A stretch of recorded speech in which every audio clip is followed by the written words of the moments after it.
Welcome back to another Luther Bros Productions video. That's right, we are back. Sorry for not posting in so long. I am surprisingly very good at procrastinating. Very good, and that is bad. So, last night I stayed up relatively late, admittedly. That was a terrible idea. But, I mean, I was telling the people who I was talking to, later at night, I was saying, to combat my procrastination, I said, verbatim, I am going to post a video tomorrow. That's what I said. I said it. And I said it with just so much confidence that I knew I had to keep this promise, because I need to stop my procrastination. This is what needs to stop. Anyways.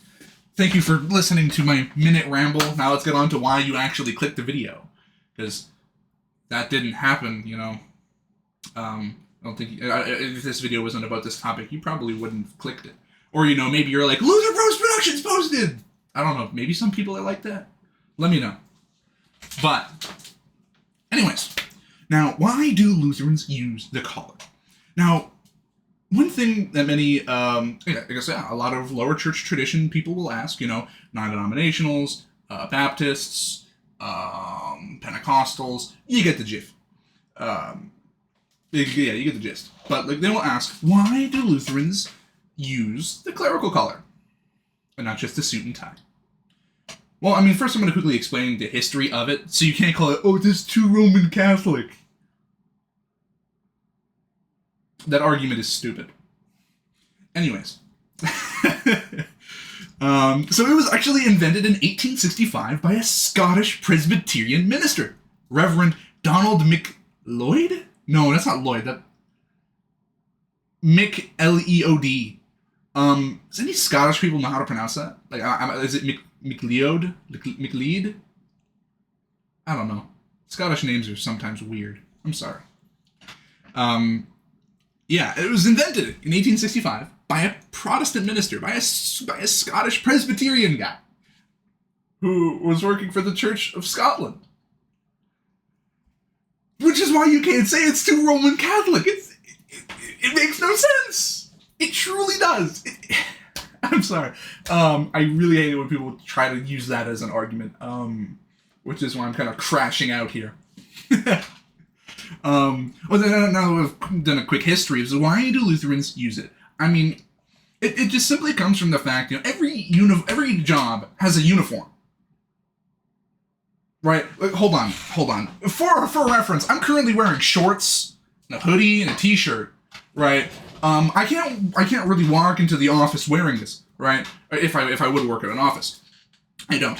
But if I do work at an office, this would not be proper attire. Probably get told to change, because this is not proper office attire. Right, same thing, right? If I'm working in construction, a part of working in construction, I don't work in construction though, but a part of it is you got to wear a hard hat. It's a part of the vocation.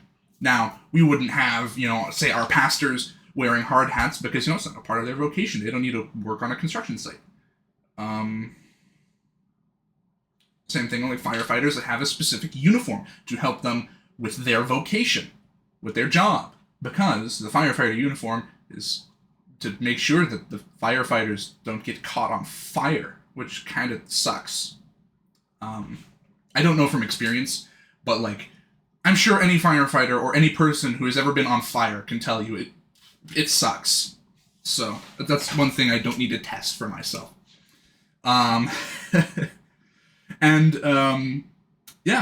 Vocations, basically every job will have a set, dress code parameters.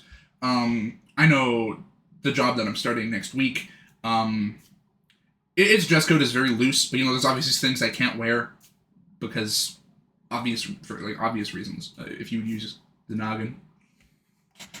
The pastor wears the clerical collar, the little tab collar, or sometimes the one that goes all the way around.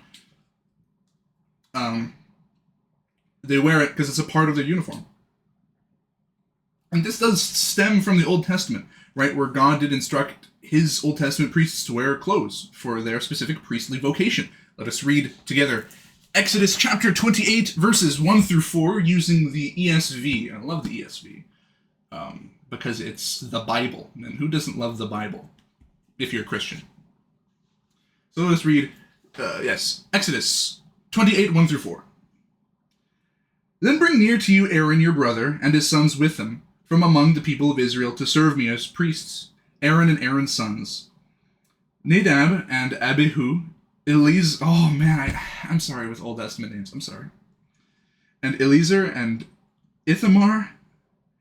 You shall make holy garments for Aaron your brother, for glory and for beauty. You shall speak to all the skillful whom I have filled with a spirit of skill, that they make Aaron's garments, to consecrate him for my priesthood. These are the garments they shall make: a breastpiece, an ephod, a robe, a coat, a checker work, a turban, and a sash. They shall make holy garments for Aaron your brother, my apologies, and his sons, to serve me as priests. This is the word of the Lord. So,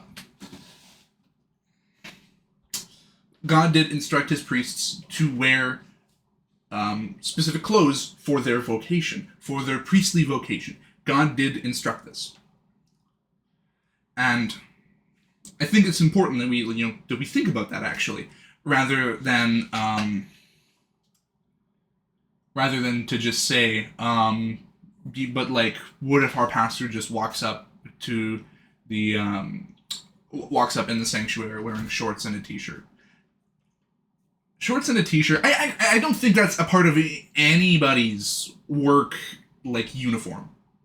Genuinely. Or at least it's not recommended. Shorts and a t-shirt is very much a casual thing. And, pants by extension. Anyways. Well, like I said, jeans. Jeans are considered more casual, which, I don't understand. You can definitely make jeans look good. Anyways. Tangent.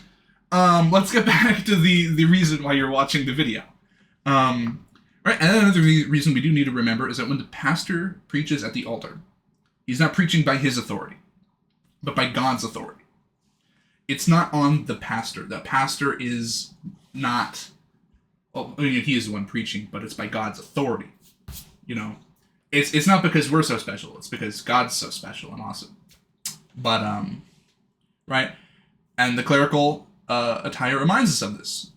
And I would like to quote a source that I use in this video. I will put all of the sources that I used in the description. And so, to quote the source verbatim, "A suit and tie are the work clothes for a business person who makes money and runs a business, which is a laudable vocation. But this is not the calling of the church." And honestly, enough said. It makes perfect sense. Now, unfortunately, with the whole movement of non-denominationalism and other low church traditions, or low church denominations, there we go. The whole traditional side is just completely thrown into the dumpster. And, I get why, but I think it's wrong. They say it's because, it's not explicitly told to us in the Bible to have these traditions. And, albeit, that is true. That is true. But why not? It's not explicitly condemned in the Bible to have these traditions. These traditions, and I genuinely do make the argument, and so does any historical Christian, that some traditions can be very helpful and provide benefit to our faith. They can help us. And the church is not supposed to be constantly changing alongside with our culture. It's not supposed to be going for the next greatest thing. I know there's a church in my local area. So it's a non-denominational church, and so I heard this from a coworker of my previous job.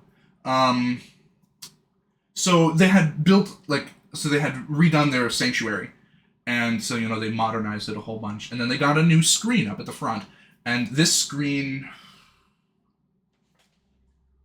honestly, it's probably about the size of, this room's, length wall. It's a pretty big screen. And it costed them $100,000 for that screen. It's a lot of money. That can buy you, a third of a house. Or like, or something. I don't know. I should probably continue on anyways. But still, it's a lot of money to spend on a screen. But it's because of the change in culture. You definitely could have gotten away, you know, with like a projector and like a kind of like a thing that you put the projector on to, which probably wouldn't have been it probably wouldn't have been more than $1,000. You could have saved like $99,000. Just saying. And I do think that, you know, the church should represent our faith, because our faith is of old. Our faith, we can stem it all the way back to Abraham. We are the true Abrahamic religion here. The other ones are fake. Anyways, we can say that our faith is the faith of old, and it should not merge with the ever-changing culture of the world. And that is my video. I thank you guys so much for watching. I thank you guys so much for being patient with my very inconsistent upload schedule. And I hope this video has helped you in some way. And I hope that the Lord continues to bless you in your ways and as you go. And so I will say good afternoon, because it is 12:42 p.m. And I will say good afternoon and God bless, my friends. Peace.